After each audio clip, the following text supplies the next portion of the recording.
All right, here we go.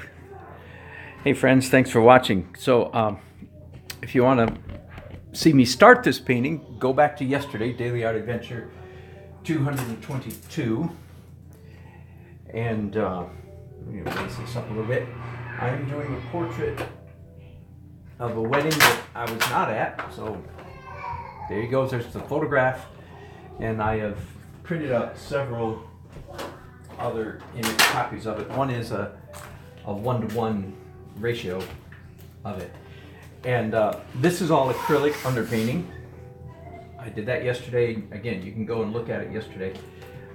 I'm taking advantage this morning of my fresh eyes. One of the big principles, if you will, of portrait painting is that you become blind to your mistakes, blind to the issues. After not very many minutes of painting, you really can't see what's wrong, quote unquote, what's right and what's wrong with your painting. So the oldest traditional solution to that, and yes, we have Izzy, can you try to help her be quiet? We have children in the house, not all of whom are always perfectly behaved during my broadcasting. Sorry about that. So this morning I have quite fresh eyes, right? I was going to say the traditional approach to when you can't see anything anymore is sleep on it. So I have in fact slept on it, and even though this is just underpainting, and I have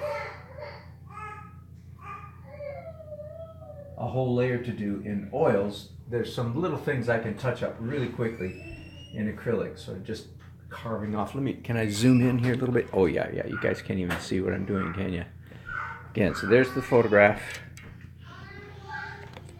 And there's the painting.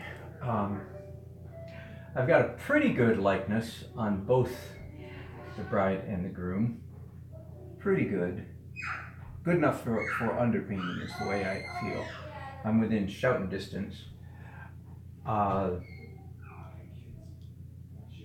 The groom's mouth feels like it's open just a little too wide, but I don't think it's actually the mouth. I think it's the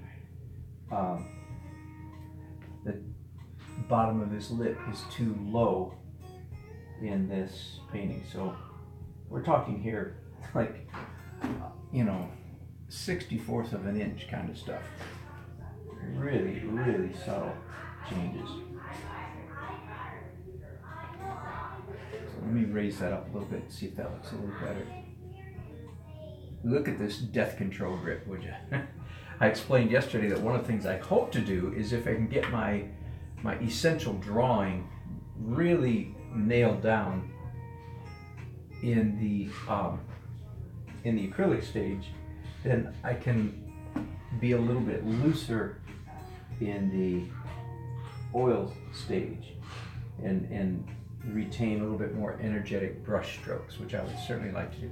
Okay, I see also here his beard has come too far forward yesterday. So again, I'm taking advantage of my fresh eyes, which will not last very long, by the way. Again, I think the average is 20, 25 minutes, something like that. Again, so if you're a portrait painter, after just a few minutes, 20, 25 minutes of drawing or painting, you can't really see what's not right anymore.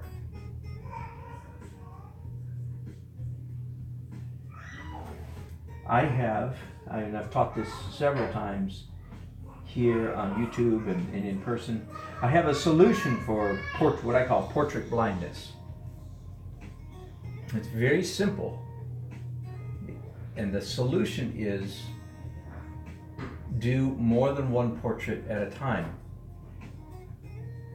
I discovered several years ago, it's 5 years ago now or so, that I can actually do 5 or 10 portraits in one day much better, and I mean each portrait will be of higher quality, much better than I can do one portrait in a day, for this exact reason, portrait blindness. So to alleviate that, I've got a little bit here because I can work, right now I'm working on the guy. In a while I'll be blind and I can go work on the girl, and then I can come back to the guy and have fresh eyes. Anyway, that's the principle, is do more than one portrait at a time. Do, 10 minutes on let's say 5 portraits, 10 minutes on 1, 2, 3, 4, 5, then come back to number 1. And after that break, you're now no longer portrait blind. You can actually see what you're doing. So, is that cheating? It's of the very mildest sort, if it is. Okay, that's a little better. It's behind his ear a little too bright. Let's push that down. Are you offset? Yeah. Bless you. Have a good day. He's got a little bit of highlight in his hair right here. And let me back up and show you this whole painting, because if you saw me do this yesterday, you saw me begin the painting, but you certainly haven't seen how it has progressed. Let me take this picture off so you can see it. There it is. Now, again, for those of you who missed it, I actually started this painting with a technique that I've never used it before on purpose. Like, this is what I'm doing. I started by taking a couple rags. I actually wore rubber gloves, took some rags, dipped it in acrylic paint, and made some large abstract. Basically, it was sort of a V shape. You can still see it here. Comes from all the way up here. This was a neutral gray tone, brownish gray. One mark there, another one here, and then a slight somewhere else. But those were the two main things. I won't repeat completely why I did that. You can go back to Daily Art Adventure 222 Part 1 yesterday to hear it explained. But to tell you the truth, I'm very much liking the effect that it's having. I like this. Now I'll push this back a little bit, but I will not obliterate it. I like all of this. I even like what's happening through the bride's dress. The marks that you can still see. And that may get pushed back a little bit, but not obliterated. I even like the splatter right across the middle of the groom's body here. Not crazy about this edge right there. So that's one that I don't care much for, so I'll reduce that. But I'm quite happy with how the overall effect is using. It is, and yes, I did use a grid. I did use a simple grid. Can you see this? Yeah. More complex than some of you do, because at least I use 2 different colors and so on and so forth, and I only number the red lines. The blue lines are half points. Anyway, so that helped me. Oh, and just one other thing I'll tell you really quickly. Of course, I edited this in Photoshop. And one of the things that I did is made sure that my photograph is exactly the same ratio as my canvas. 24 by 30 inch canvas, or 5 by 6 ratio. This is also 5 by 6. In fact, it's, did I say it right? 24 by 30. No, 4 by 5, sorry. 4 by 5. 24, that's 6 divided by 4. 36, yeah, the 4 by 5, sorry. And this is 4 by 5, so that's important.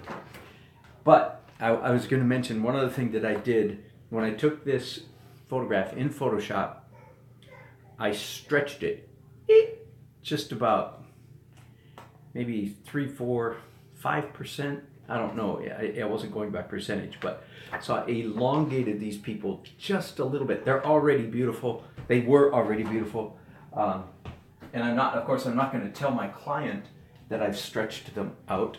I do that free of charge. And again, these people, they didn't need any stretching. They're tall and beautiful and slender, blah, blah, blah. But just a tip, I've done this for years and have never, first of all, never had anybody say, wait, did you make us skinnier or did you make us taller? Never had anybody say that. And those of you who are on the warpath against the abuse of women through body image, I don't want to hear from you. That pertains to photography. When you're doing a painting, you're not doing photography. When you're doing a painting, you are not doing realism. You're doing idealism, okay? And I don't mean, so you might complain and say, well, you've made that girl's arm so skinny that I hate you because you're against women and women are not really that shape, blah, blah, blah, blah, blah, blah, blah. I hope there's nobody watching being offended. Well, but anyway, keep your comments to yourself. I know what I'm doing. When you're painting, you're not doing real, you're doing ideal. Exaggerating. I'm doing, Michelangelo's David. I'm doing Venus de Milo, and so forth. I'm not doing photography, and so it's a good idea. Just so maybe they were supposed to be this tall, and I've stretched them out just a little bit longer. Okay, enough of that. In fact, I think I'm going to stop here, and I'll be back in just a little while when I start the oil layer. Thanks so much for watching.